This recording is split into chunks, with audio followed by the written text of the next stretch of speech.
The series of events that you're about to witness are related to footage found near an abandoned farm in rural Mexico. It is an account of the misfortunes which befell a group of 4 young men in their adventure of exploration.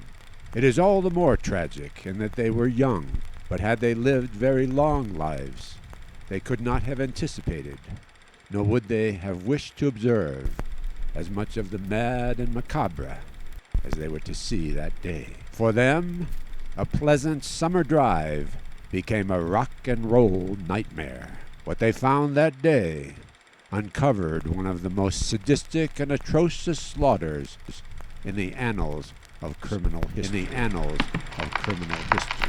The Bulldozer Incident.